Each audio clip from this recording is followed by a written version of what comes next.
And now for an NDTV breaking exclusive. In July last year, Father Stan Swami, the activist priest who was arrested for alleged terror links, died of deteriorating health while in custody, sparking local and global condemnation. The National Investigating Agency, though, which was probing Swami in the Bhima Koregaon case, was adamant of the charges against him.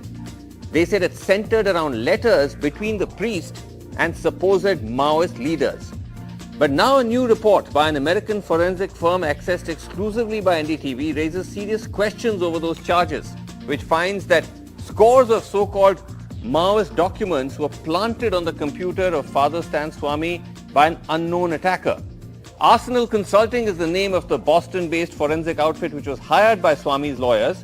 Most serious cases of evidence tampering that Arsenal has ever encountered, they say in their report. The report says that Swami's computer had been compromised by a hacker for close to 5 years, during which close to 44 documents were planted in a secret folder on his hard drive. Significantly, the report finds that the attacker made frantic attempts to erase traces of his presence the night before Stan Swami was raided. My colleague Mariam Alavi joins me with more details of this breaking exclusive. Mariam, thanks very much indeed for joining us. This is the latest report, remember, by Arsenal Consulting. They've done reports in 2 other cases of those accused in the Bhima Koregaon case, in Rona Wilson case and Surendra Gadling's case, where they found a similar pattern of hacking, surveillance and planting. But in this one, Mariam, I think what's significant is the number of documents that they claim to have found was planted on this device. Yes, so as you mentioned, this report by Arsenal Consulting shows that Father Stan Swami's computer was compromised for almost 5 years and a large number of documents were delivered on his system. What we're going to be seeing on screen now is a list of those documents. It's a long list of document after document. We have said there were 44 files planted on Father Stan Swami's system. This is much higher than what was planted and what was found to be planted on the systems of other accused in the Bhima Koregaon case. We were told about 30 documents were planted on Rona Wilson's computer, about 14 incriminating letters were planted on Surendra Gadling's computer. This is much more than that. 44 documents planted on Father Stan Swami's computer. These included those incriminating Maoist-linked documents that have become central to the NIA's case. But what is more interesting here, Vasu, is that this report also goes on to say that they found no evidence to suggest that Father Stan Swami ever interacted with or even ever opened these files. This bolsters Father Stan Swami's claims, repeated claims, that he had nothing to do with those Maoist-linked documents that were found on his system. Right, and also interestingly, the report and also from Arsenal, we've got examples of the kind of letters that were planted on, or supposedly planted according to Arsenal, on this device. Because remember, some of these letters were part of the charge sheet by the NIA against Stan Swami. But these, as Arsenal says, were planted. Yes, so we've been given access to 2 such documents that were planted on Father Stan Swami's system. The first is this letter sent by an SS presumed to be Father Stan Swami to a Vijayan Dada in October 2017. This letter talks about Father Stan Swami's work with the tribals in Jharkhand and also mentions an anti-conversion law that has come up in the state and goes on to say, on the ground level, there must be some action from your side to capture senior leaders of ruling BJP in the state and demand that the oppressive laws be done with. Now, this letter is part of the police's, the investigative agency's charge sheet against Father Stan Swami. But Arsenal Consulting has found that this was planted. The second such document that was found, that was shared with us, is this table, which is supposed to show the strength of the People's Liberation Guerrilla Army in different parts of the country. The People's Liberation Guerrilla Army is in fact is supposed to be the armed unit of the banned Maoist party in India. Again, this is part of the investigative agency's case against the priest. But Arsenal says that this was planted on his computer. Okay, so 2 important letters there which are core to the NIA's case against Stan Swami. about how he was supposedly corresponding with a Maoist leader or even trying to tabulate the strength of Maoist forces according to this US-based forensic agency. This was planted, but also, Mariam, interesting details in the report about how the hacker tried to clean up his tracks, and that also has been shared. Some of those screenshots we'll put up on the screen as you talk us through that part of the findings. So this is true. So Father Stan Swami was raided and his computer was seized on June 12, 2019.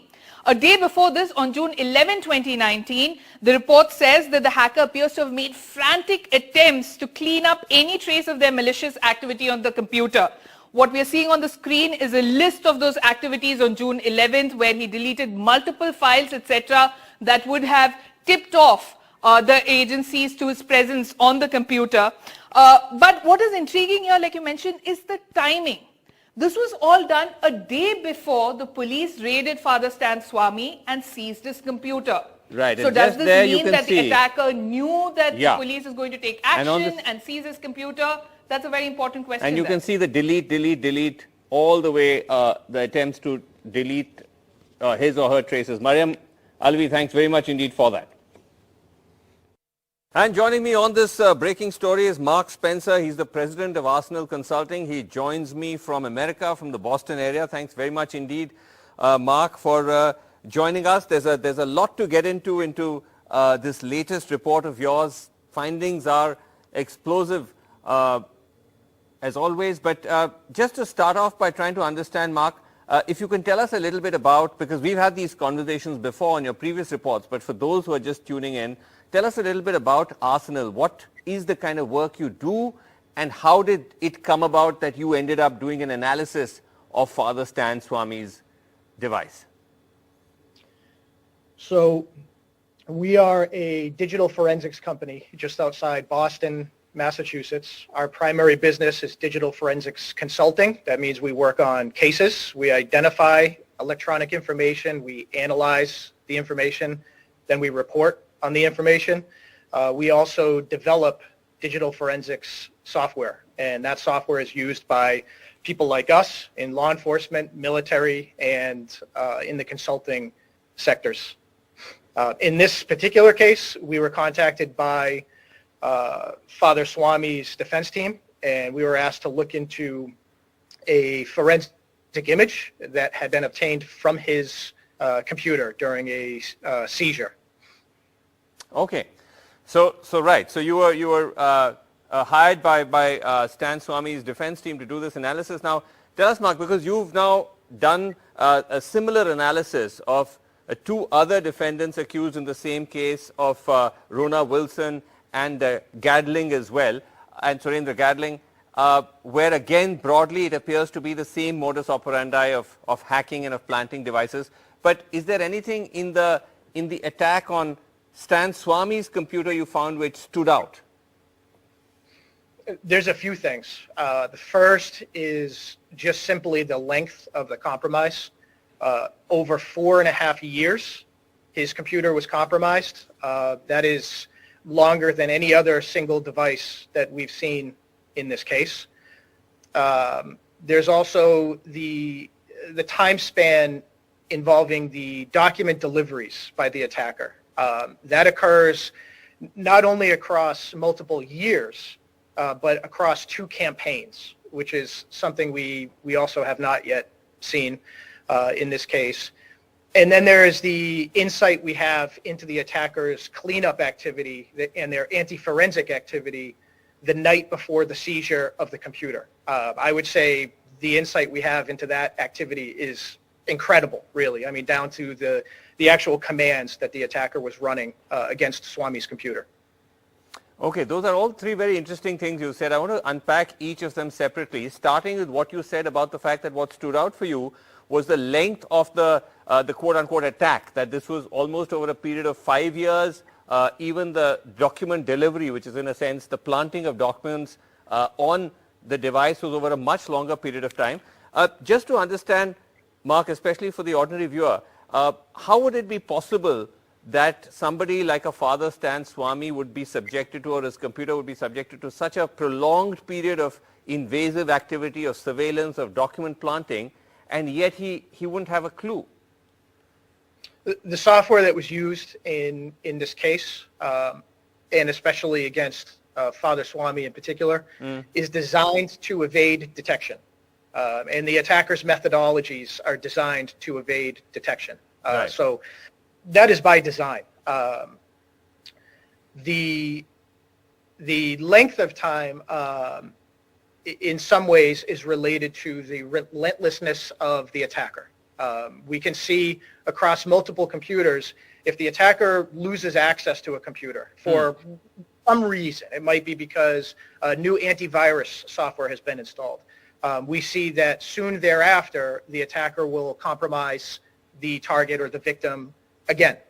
The attacker does not give up to maintain their presence on the devices. Okay. But I think, so you're saying that it would have been hard for whoever was being attacked to be aware of it, but the critical part that you've found is this business of document delivery, that I think over 40 documents, according to you, were delivered or in a sense planted on Father Stan Swamy's device. Now, these are, it's critical part of the prosecution's case against Father Stan Swamy and the others, that they, that there was this letters that were sort of terrorist linked. So your finding is that these were all completely planted, that he never had anything to do with creating them or interacting with them at all? There's no question. Our report is extremely detailed, and it's very clear. So not only do we include a narrative explanation of what happened in terms of those documents and in terms of many other things, but in terms of those documents that were delivered by the attacker to the hidden, we call it the My Data folder, we have included multiple perspectives from the electronic data to confirm that that is, what happened. Those were delivered surreptitiously. And we have included also actual commands and communications with the attackers, but it's called the command and control server, in the report, so people can actually see screenshots of the raw data. So there is really, there's no question about what happened with these documents, how they got onto his computer. And all of our findings, as with any of our reports, can be confirmed by competent digital forensics practitioners with access to the same electronic evidence. In a way, the most important thing to know about every one of our reports. All of their findings can be confirmed by anyone competent with the same electronic evidence. Right. That's the part I wanted to come to in just a second, about, because again, given the kind of context, this is a very, as you know, a sensitive case, a politically sensitive case in India. So there will always be these questions about these reports of yours saying, is there some kind of motivation here? Is this coming from some kind of agenda? You're saying all this information can be checked quite easily by any, like for example, our own investigating agencies could check it out. Number one. Number two, because now you've already published several of these reports, have any of them ever approached you, our agencies? They have not, but the way you paraphrase the situation is correct. Anyone can confirm our findings with access to the same electronic evidence. Our reports, in a sense, are a roadmap for other digital forensics practitioners. We've done the difficult work, so they can follow our reports and they can confirm the findings. But nobody from our, just to reconfirm this, because no one from our investigating agencies has reached out to you over your previous reports? To me, no. Not at all. Okay. I want to come back to that point you made about the erasing of the evidence, because you've not identified the attacker. Is that correct? Because even in previous reports, you've not identified the attacker. That's correct. Okay, and again, just to understand for the benefit of our viewers, that's because the attacker's identity is not clear through the available evidence, or you've just decided to withhold it because, you know, for whatever reason you may feel there's not enough information, or for any other reason? We don't think it's appropriate for us to speculate about the identity of the attacker. We feel very strongly that the Indian government has the resources and the authority to do this. And it's more appropriate for the Indian government to identify the attacker. But, you know, given the sort of nature of the software used or whatever the hacking technology used, is it possible for a government to identify the attacker? Yes. Okay. Short answer, yes. You're saying it is possible, but you're saying no one has approached you, and from our side, we've of course not heard anything from the Indian government about whether they're even getting into this. But I want to come back to that while you don't identify the attacker, it's interesting that you point out that in your findings, the attacker was almost frantically trying to clean up traces of their presence on the device. This was just the day before he was raided, almost as if there was a premonition that, you know, something was going to happen. Right. I won't speculate as to why the attacker was involved in this activity. But what I can tell you is exactly what was occurring, what they were doing. Okay. And I know that the next day the computer was seized. Right. And what they were doing, as you pointed out, was just basically, like, to put it in simple terms, just deleting their presence there? They were deleting evidence of the malicious activity over time, but also creating noise by moving innocuous or benign files, thousands of files, in between folders which had previously been used in a malicious way.